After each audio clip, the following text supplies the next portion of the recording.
in a swift and bipartisan condemnation of the president's role inciting last week's riot at the U.S. Capitol. The House voted 232 to 197 to impeach him exactly a week after rioters forced lawmakers to flee from the very chamber in which they cast ballots in the fourth presidential impeachment in U.S. history, and the first time a president has been impeached twice. The House of Representatives voted to impeach him on charges of incitement of insurrection for his role in the January 6th siege of the Capitol building by his supporters that left 5 people dead. Before yesterday, no U.S. president had ever been impeached twice, with 10 Republicans joining the Democrats in the chamber. The previous 3 impeachments, those of Presidents Andrew Johnson, Bill Clinton, and Trump himself, took months before a final vote, including investigations in the House and hearings. This time, it only took a week after Trump encouraged a crowd of his supporters who attacked the U.S. Capitol. Democrats and 10 Republicans voted to impeach him on one charge, incitement of insurrection. Outgoing Senate Majority Leader Mitch McConnell has said the Senate will not begin a trial until next Tuesday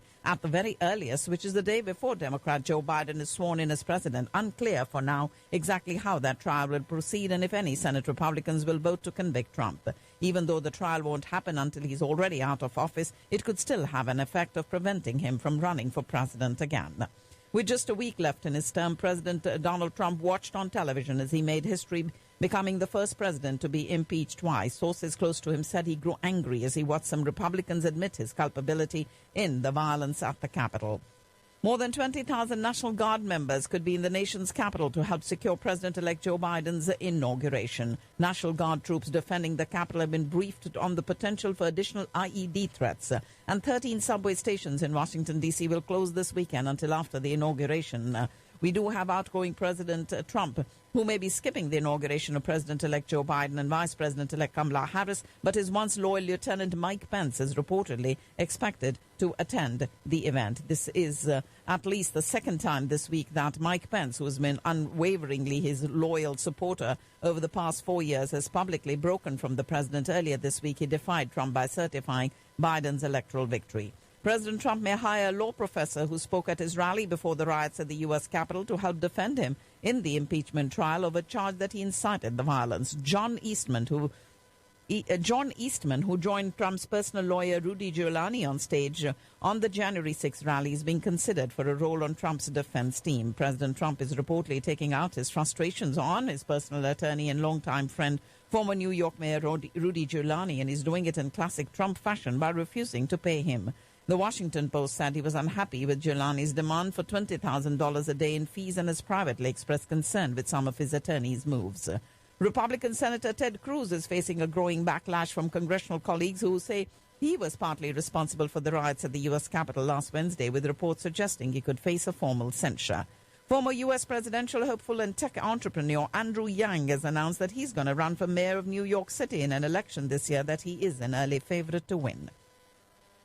About 200 migrants began walking up a highway towards the border with Guatemala late last night, 2 days before a migrant caravan was scheduled to depart San Pedro Sula. And Turkish defense minister has said that it would be very problematic for Ankara to turn back on its purchase of Russian S-400 defense systems, but expressed hope that a dispute with the United States on this issue could be resolved through dialogue. We do have Europe's rights court accepting Ukraine's case against Russia against alleged human rights violations in the Russia-annexed Crimean Peninsula. And the United Nations Atomic Watchdog Agency confirmed this morning that Iran has informed it that the country has begun installing equipment for the production of uranium metal, which would be another violation of the landmark nuclear deal with world powers. Iran, meanwhile, fired cruise missiles today as part of a naval drill in the Gulf of Oman amid heightened tensions with the United States. More than 80 civilians were killed in an attack in the Gumuz region on Ethiopia's border with Sudan. And Ethiopia has said its military had killed 3 members of the Tigray region's former ruling party, including former Ethiopian Foreign Minister Mesfin. Tunisia, commemorating the 10th anniversary since the flight into exile of iron-fisted President Zine al-Abidine Ben Ali, pushed from power in a popular revolt that foreshadowed strife and civil war in the region known as the Arab Spring. Vaccines are not yet Africa's antidote to the coronavirus pandemic. After the African Union secured 270 million doses for the continent, where a second wave is infecting about 30,000 people a day. Both Pope Francis and ex-Pope Benedict have received the first dose of a vaccine against coronavirus. The 84-year-old Pope and the 93-year-old former Pope got their jabs as part of a Vatican vaccination program that began yesterday. And the coronavirus mutation first round in Britain now has spread in 50 territories, according to the World Health Organization. Russia will submit a formal application to the European Union next month for approval of its Sputnik coronavirus vaccine. In this news out of Moscow. Ladies and gentlemen, you're listening to the World News on Radio Caravan. South Korea's Supreme Court upheld a 20-year prison term for former President Park Geun-hye over bribery and other crimes as it wrapped up a historic corruption case that marked a striking fall from grace for the country's first female leader and conservative icon. The ruling means that she, who was ousted from office and arrested in 2017, could potentially serve a combined 22 years behind bars following a separate conviction for illegally meddling in her party's candidate nominations ahead of parliamentary elections in 2016.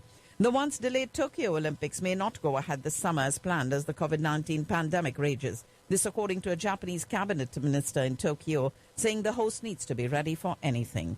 Her trip cancelled in the final days of the Trump administration, U.S. Ambassador to the United Nations Kelly Craft instead met virtually last night with Taiwan's President Tsai Ing-wen and told her the United States will always stand with Taiwan.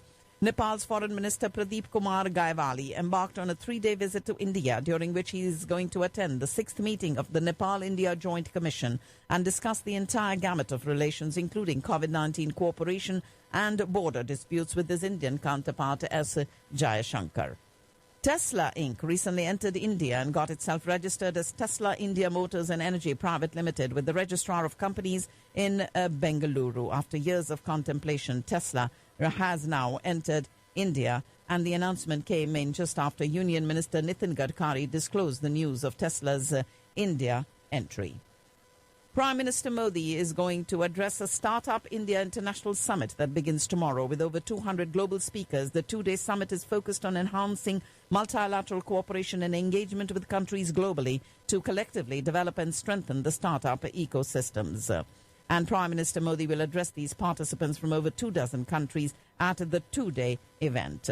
He will also be launching the rollout of India's COVID-19 vaccination program, and that will be happening the day after tomorrow, Saturday, at 10:30 in the morning. Likely to interact via video link with some healthcare workers from across the country who will be receiving the shots on the first day. Congress leader and MP Rahul Gandhi said Prime Minister Modi had not stood by the common people during COVID-19 crisis and said the centre was trying to destroy the farmers. Rahul Gandhi was speaking to reporters after watching a Jallikattu event in Madurai. Indian farmers burnt copies of the government's new agricultural laws yesterday, pressing on with their protests against the reforms despite a decision by the Supreme Court to postpone implementation. While their grievances are heard, tens of thousands of farmers have been camped on the outskirts of the capital of New Delhi for almost 2 months, protesting against what they say are laws designed to benefit large private buyers at the expense of growers. And farmer leader Bhupinder Singh Maan has recused himself from the Supreme Court-appointed committee to talk to farmers on the 3 farm laws and make recommendations. He heads the Bharatiya Kisan Union. And the Kumbh Mela started in Haridwar today. Every year, thousands of devotees take a dip in the holy Ganges during the Kumbh Mela to absolve all their sins. And that happened today on Makar Sankranti. With the 4-test series between India and Australia locked at 1-1, there's everything to play for both teams in the 4th and final test in Brisbane, which starts tomorrow. If the match produces a result, the winner will walk away with the Border Gavaskar trophy.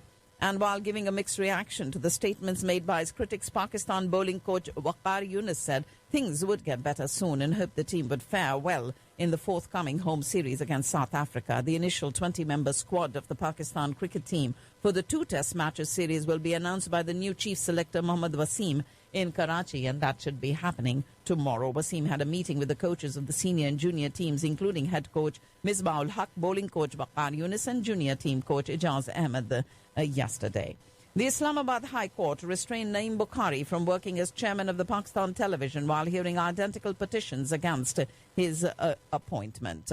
Pakistan has recorded more than 3,000 daily cases for the first time in over 3 weeks, 3,097 new coronavirus cases in the last 24 hours. And it was last reported that 3,000 infections were on the 18th of December. The confirmed cases in Pakistan right now standing at 511,921, and the ones that have recovered are at 467,234, and reporting 10,818 deaths from these figures that have been reported today. And that's all I have in the news for you on this.